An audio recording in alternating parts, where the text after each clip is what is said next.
ओम नमो भगवते वासुदेवाय।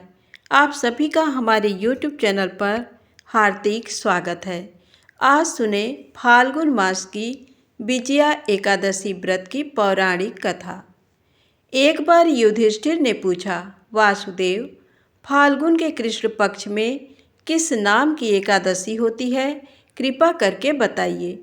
भगवान श्री कृष्ण बोले, युधिष्ठिर, एक बार नारद जी ने कमल के आसन पर विराजमान होने वाले ब्रह्मा जी से प्रश्न किया, सुरश्रेष्ठ, फाल्गुन के कृष्ण पक्ष में जो विजया नाम की एकादशी होती है, कृपया उसके पुण्य का वर्णन कीजिए। ब्रह्मा जी ने कहा, नारद, सुनो, मैं एक उत्तम कथा सुनाता हूँ जो पाप का अपहरण करने वाली है। ये व्रत बहुत ही प्राचीन, पवित्र और पापनाशक है। ये विजया नाम की एकादशी राजाओं को विजय प्रदान करती है, इसमें तनिक भी संदेह नहीं है। पूर्व काल की बात है। भगवान श्री रामचंद्र जी 14 वर्षों के लिए वन में गए और वहाँ पंचवटी में सीता तथा लक्ष्मण के साथ रहने लगे। वहाँ रहते समय रावण ने चपलतावश विजयात्मा श्री राम की तपस्विनी पत्नी सीता को हर लिया। उस दुख से श्री राम व्याकुल हो उठे। उस समय सीता की खोज करते हुए वे वन में घूमने लगे। कुछ दूर जाने पर उन्हें जटायु मिले, जिनकी आयु समाप्त हो चुकी थी। इसके बाद उन्होंने वन के भीतर कबंध नामक राक्षस का वध किया। फिर सुग्रीव के साथ उनकी मित्रता हुई। तत्पश्चात श्री राम के लिए वानरों की सेना एकत्रित हुई। हनुमान जी ने लंका के उद्यान में जाकर सीता जी का दर्शन किया और उन्हें श्री राम की चिन्ह स्वरूप मुद्रिका प्रदान की। ये उन्होंने महान पुरुषार्थ का काम किया था।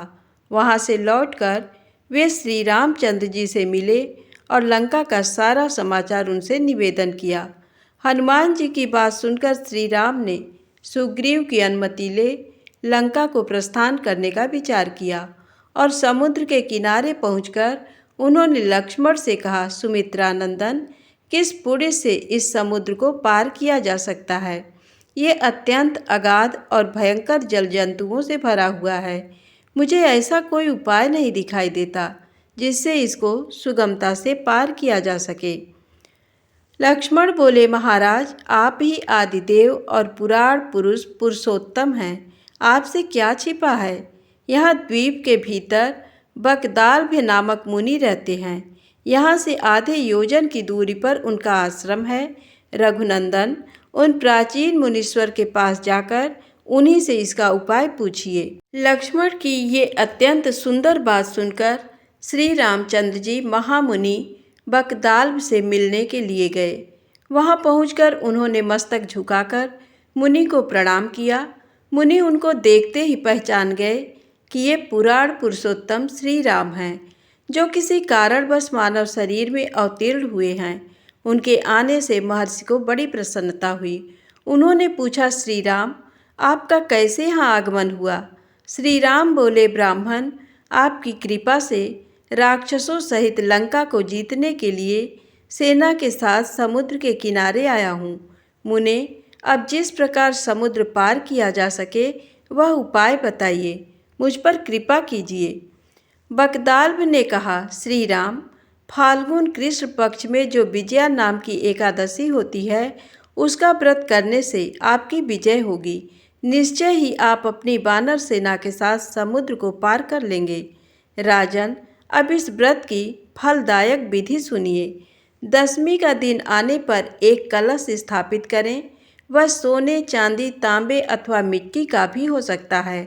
उस कलश को जल से भरकर उसमें पल्लव डाल दें। उसके ऊपर भगवान नारायण के सुवर्णमय विग्रह की स्थापना करें।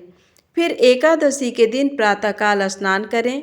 कलश को पुनः स्थिरतापूर्वक स्थापित करें। माला, चंदन, सुपारी तथा नारियल आदि के द्वारा विशेष रूप से उसका पूजन करें। कलश के ऊपर सप्तधान्य और जौ रखें। गंध, धूप, दीप और भांति भांति के नैवेद्य से पूजन करें। कलश के सामने बैठकर सारा दिन उत्तम कथा वार्ता आदि के द्वारा व्यतीत करें तथा रात में भी वहाँ जागरण करें।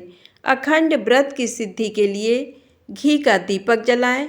फिर द्वादशी के दिन सूर्योदय होने पर उस कलश को किसी जलाशय के समीप, नदी, झरने या पोखरे के तट पर ले जाकर स्थापित करें और उसकी विधिवत पूजा करके देव प्रतिमा सहित उस कलश को वेद वेत्ता ब्राह्मण के लिए दान कर दें। महाराज, कलश के साथ ही और भी बड़े बड़े दान देने चाहिए। श्री राम, आप अपने यूथ पतियों के साथ इसी विधि से प्रयत्नपूर्वक विजया का व्रत कीजिए, इससे आपकी विजय होगी। ब्रह्मा जी कहते हैं, नारद, ये सुनकर श्री रामचंद्र जी ने मुनि के कथनानुसार उस समय विजया एकादशी का व्रत किया। उस व्रत के करने से श्री रामचंद्र जी विजयी हुए। उन्होंने संग्राम में रावण को मारा, लंका पर विजय पाई और सीता को प्राप्त किया। बेटा, जो मनुष्य इस विधि से व्रत करते हैं उन्हें इस लोक में विजय प्राप्त होती है और उनका परलोक भी अक्षय बना रहता है। भगवान श्री कृष्ण कहते हैं, युधिष्ठिर, इस कारण विजया का व्रत करना चाहिए। इस प्रसंग को पढ़ने और सुनने से वाजपेय यज्ञ का फल मिलता है। धन्यवाद।